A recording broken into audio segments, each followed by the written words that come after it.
In Los Angeles. Welcome to West Coast Wednesdays. I'm Mark Hersel, the district manager here at A.N. Derringer in Los Angeles, California.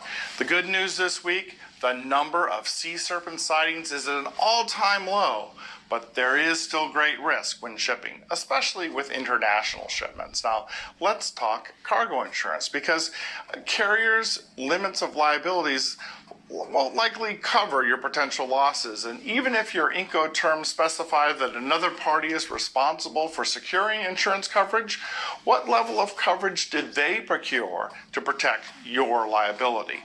Now, compared to just a few decades ago, transit times have improved for all modes. They're safer and more reliable. However, risks remain. Cargo can shift inside a container, causing breakage. A leaky ULD left on a tarmac in a rainstorm could render a shipment worthless.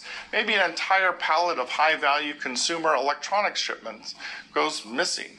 Throughout the year, scores of containers get washed overboard by rogue waves. In another scenario, maybe your cargo is safe aboard the vessel. When it runs aground on a shoal, scores of containers were jettisoned to save the ship, but catastrophic damage was incurred in the vessel's hull. These are real examples of what happens more frequently than you would think. And without cargo insurance, your compensation for these losses is minimal.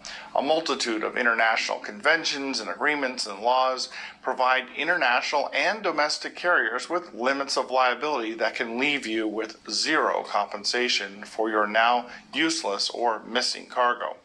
For instance, under the Carriage of Goods by Sea Act, also known as COGSCA, the limit is $500 per package or customary shipping unit.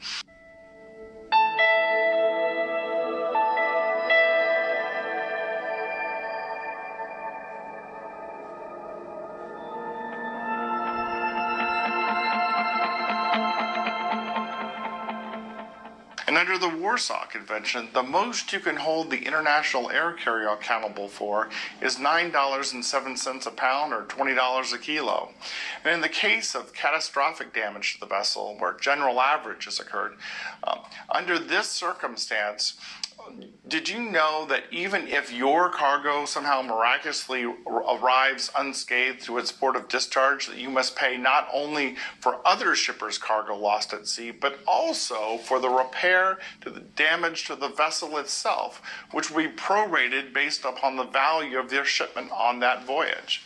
Now, without cargo insurance, you have to post a bond and wait weeks to get access to your goods. With cargo insurance, you bypass this lengthy wait and don't have to post bond. We recommend that you secure cargo insurance through a logistics provider such as Derringer. An all-risk policy is recommended coverage with minimal exclusions, and what this does is it gets you compensation for your loss unless it's one of the few delineated exclusions, such as damage due to inadequate packing or inherent vice. Now, the premiums for coverage under all risk really depend upon your commodity, your trade lanes, your loss history, but they're always well below 1% of the covered value. Now, if you don't secure all-risk cargo insurance, we really implore you at the very, very least to procure general average insurance. The premiums for general average insurance are just a fraction of a percent of the value of the shipment. We hope that this information helps you to better understand how to mitigate your supply chain risks. Now, go out there and have yourself a great Wednesday.